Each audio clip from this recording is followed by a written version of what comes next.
Sunny afternoon. Some walk Seward Park clockwise, some the other way.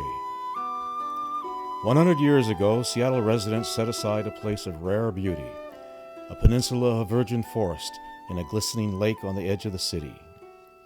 Seward Park was designed in 1903 by the famous landscape architecture firm, the Olmsted Brothers, and named after William Seward, Secretary of State to Abraham Lincoln and Andrew Johnson. Seward is best known today for his promoting the Alaskan Purchase and his vision of lucrative trade between the U.S. and Asia. On a map, Seward Park's Bailey Peninsula sticks out into Lake Washington like a green thumb. John Olmsted urged the city of Seattle to acquire the peninsula to serve as the cornerstone of his park plan. Today, Seward Park is a home to eagles and owls, cedars, salmon, and beavers. It beckons visitors and residents of Seattle's most diverse neighborhoods to cross the narrow isthmus, enter its calming refuge, and breathe easier for a while. Many people enjoy Seward Park's serene shoreline paths and its playground filled with boisterous children speaking in many languages.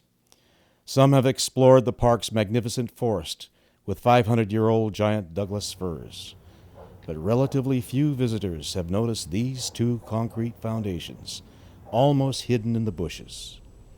They mark the location of the former Seward Park Torii, a welcome Japanese gate, a gift of friendship between cultures that stood for 50 years, greeting visitors and making the transition between the urban and natural worlds. 2011 marked the centennial of the park. Friends of Seward Park and other neighborhood groups met to discuss a celebration. We needed a symbol of the park to advertise the centennial, and it seemed natural to use the Torii.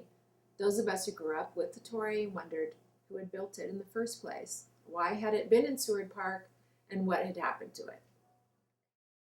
As part of the celebration, the Friends invited the Cherry Blossom Festival Committee to plant a new Japanese cherry tree in the park. Afterward, the committee members visited the foundations of the old Torii and agreed the park should have a new Torii, and the Seward Park Torii Project was born.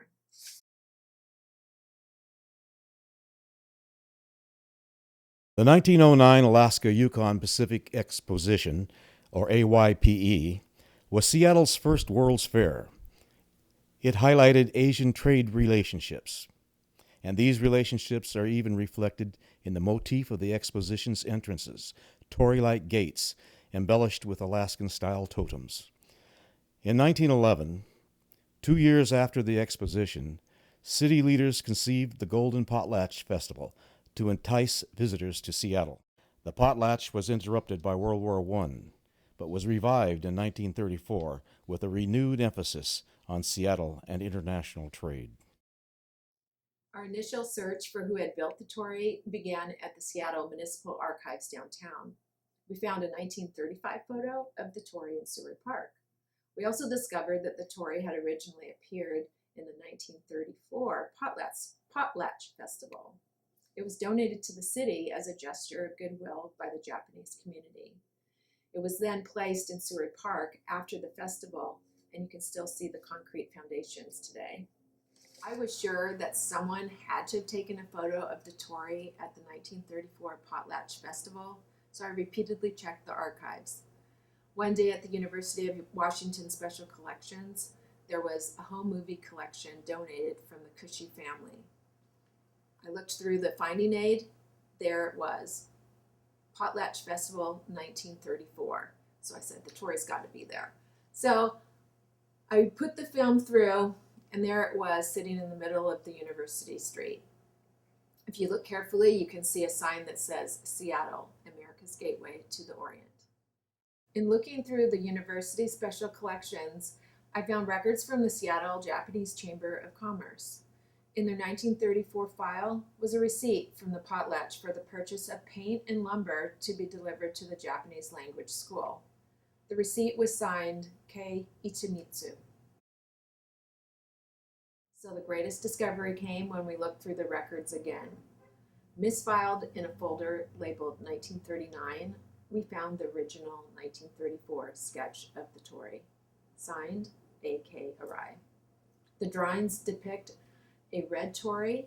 It was to be painted with a mix of vermilion and oxide red, except for the top lintel, which was black. At last, we knew who designed and who built the torii. We were curious to know more about them and decided to search for family members who might shed more light on Kei Ichimitsu and A.K. Arai. Kichisaburo Ishimitsu was in the carpentry business in Rainier Valley for many decades. He was the lead carpenter for the Torii, and apparently built the Torii at the Japanese language school. Kichio Allen Arai, or A.K. Arai, was the first Asian American architect from Seattle.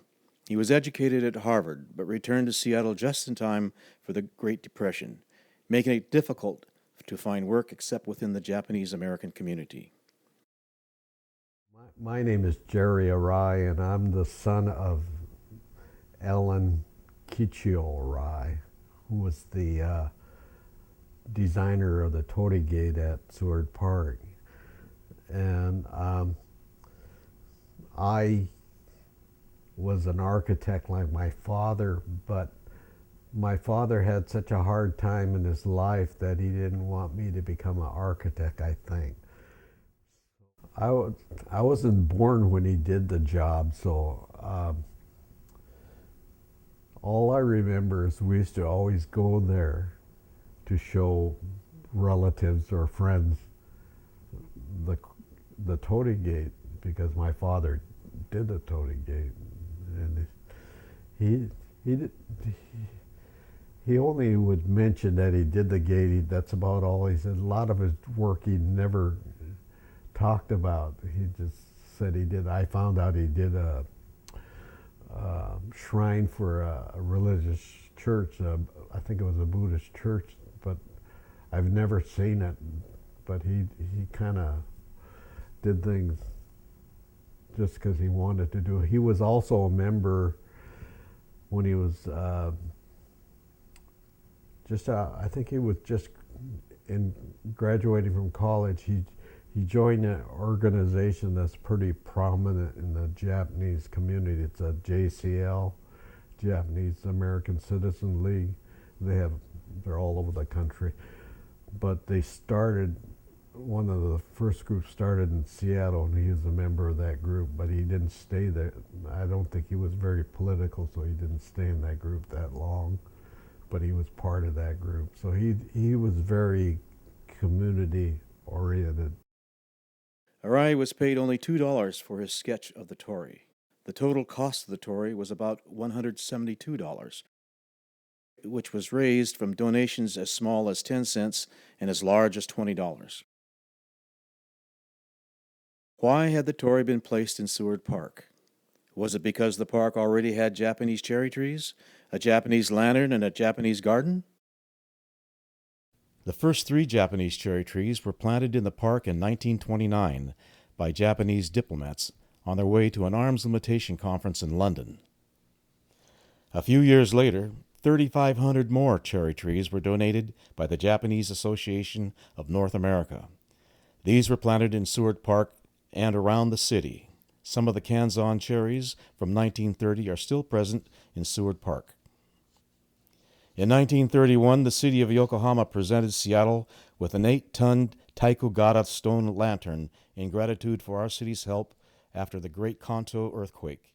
It was placed in Seward Park's Circular Drive garden.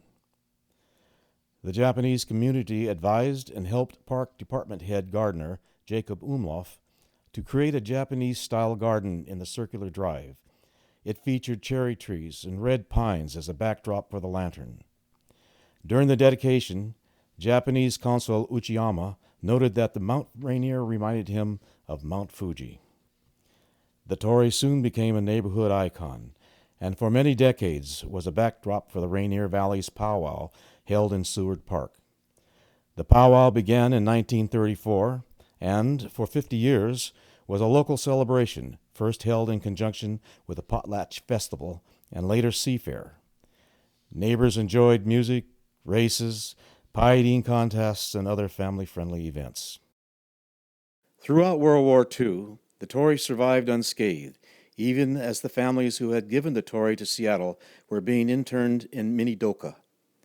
The Torii stood as a reminder of the goodwill and friendship of the Japanese-American community.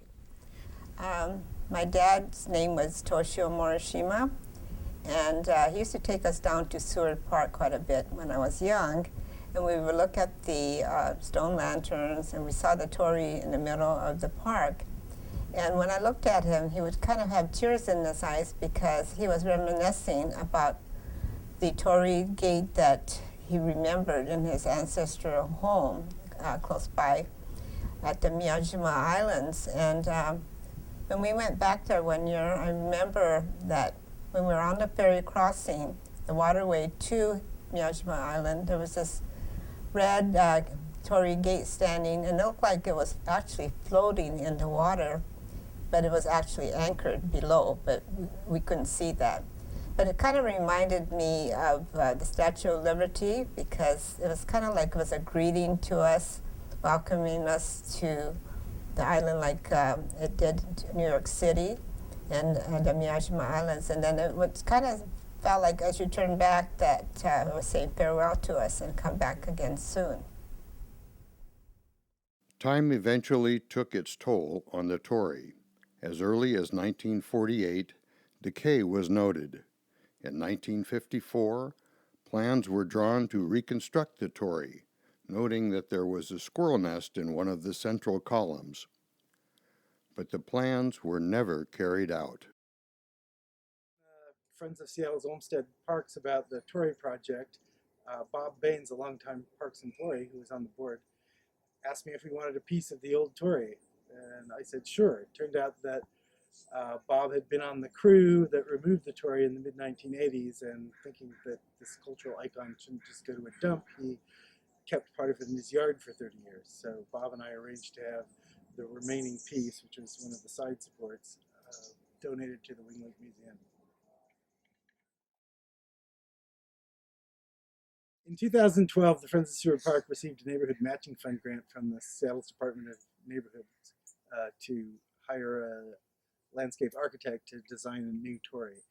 So after interviewing applicants, we hired the well-known firm Marase Associates, teamed together with the Japanese carpentry firm Takumi Company. Proposed 4 different designs, from fairly traditional to quite abstract. There was a lot of public discussion about 2 of the designs, the fairly traditional one and a so-called Northwest design that integrated granite and cedar into a more elemental design. While some people preferred the more traditional design, others felt like that would be more appropriate for their grandparents than for the modern Japanese-American community. The Northwest design was also perceived to better fit in with the wilderness character of the park and with the surrounding multi-ethnic community. I'm one of the, at-large members of the Friends of Seward Park, and I got interested in the Torii project because I actually never got to see the original one.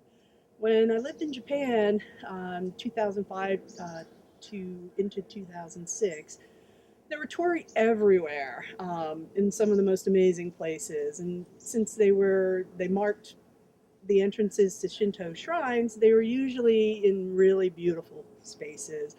And it was clear that the community here wanted to have that same aesthetic feeling for the new Seward Park Torii.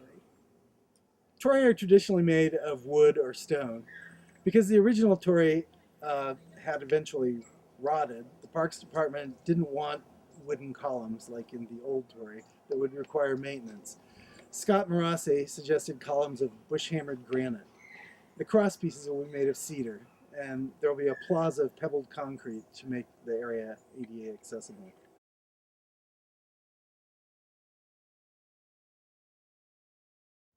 To create more public awareness of this project, we, the Friends, decided to sponsor a Torii t-shirt design contest. We also held a haiku contest in both English and Japanese with help from the Haiku Northwest and the Rainier Haiku Ginsha. 2 grade school classes joined into the contest, and the winning English and the winning adult Japanese were put on the back of the t-shirt.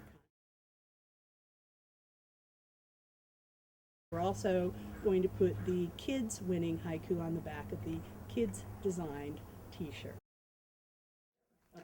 My name is David Berger. I like to write haiku, and the Seward Park haiku was one of my favorites.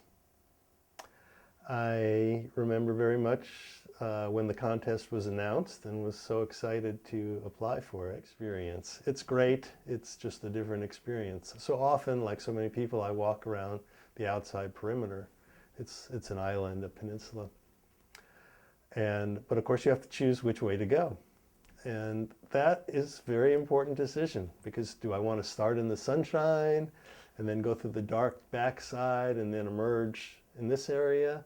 Or do I want to start the other direction and walk this way and then see Mount Rainier when it suddenly appears? So it's a very different kind of experience which way you go. And everybody, it's very common, this is what everybody thinks about. And some people only go to the right and some people only go to the left. So that was kind of the inspiration for the haiku. Sunny afternoon. Some people walk clockwise, some people the other way. So another way we informed people about the Torii project was by appearing at events such as the picnics in the park on bicycle Sundays, and also at the Cherry Blossom Festival, Rainier Valley's Summer Streets Festival, and the Bonadori Festival. To help engage children, we made a build-your-own Torii kit, which some adults find to be fun to put together as well.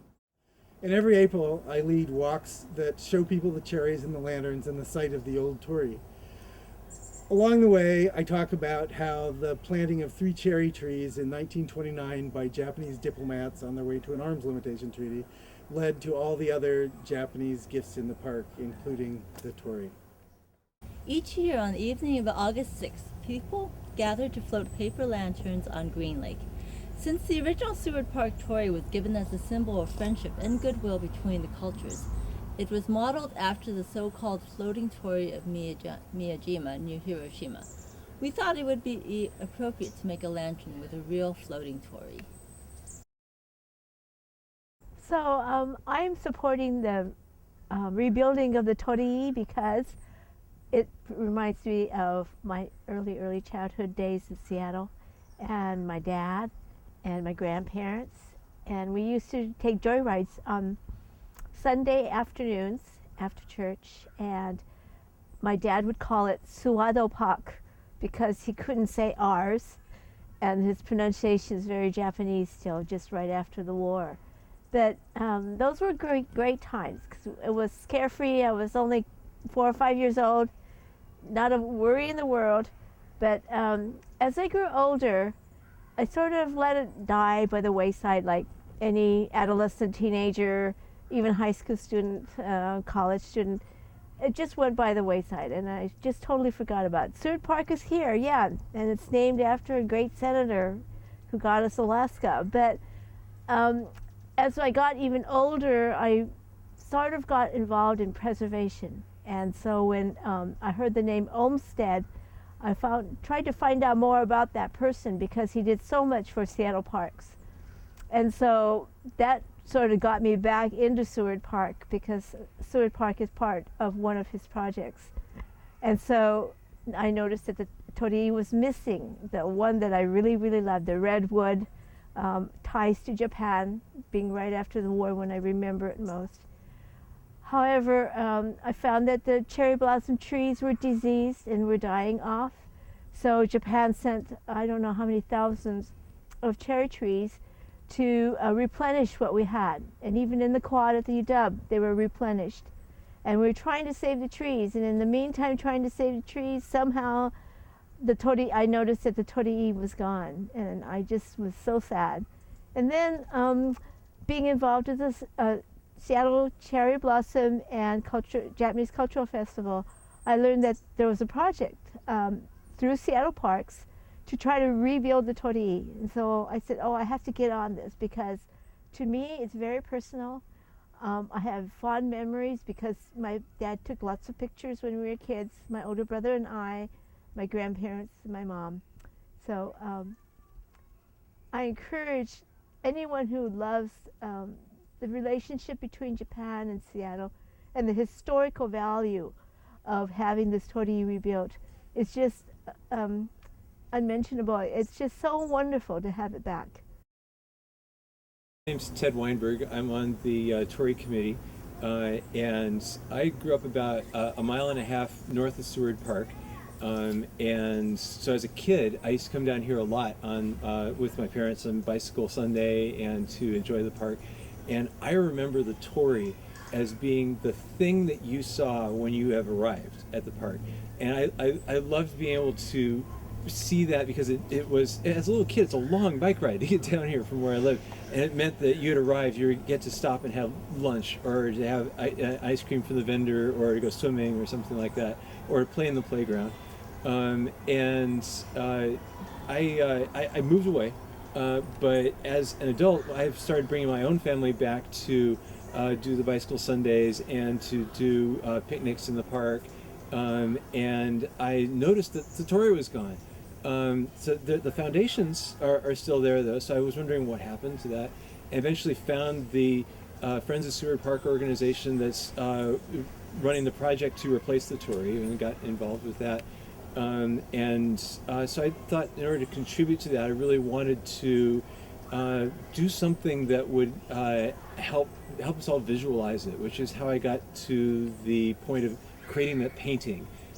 So I spent like a week in the park this past summer, sitting there looking at the site where we're going to build the Torii, and did a landscape painting that was fun for me, but also helps everyone to visualize what it's going to look like when we're all done. The original Seward Park Torii welcomed visitors to a special natural area and was a gesture of intercultural friendship from a community that later survived internment. After World War II, our Torii became a beloved icon and gathering place for all our communities and cultures. The new Torii will be a gift that symbolizes our intercultural community. It will honor and continue the legacy of the traditional Torii. Its contemporary design will mark our special natural refuge and inspire the diverse community that enjoys it. Please join us in making our new Torii a reality.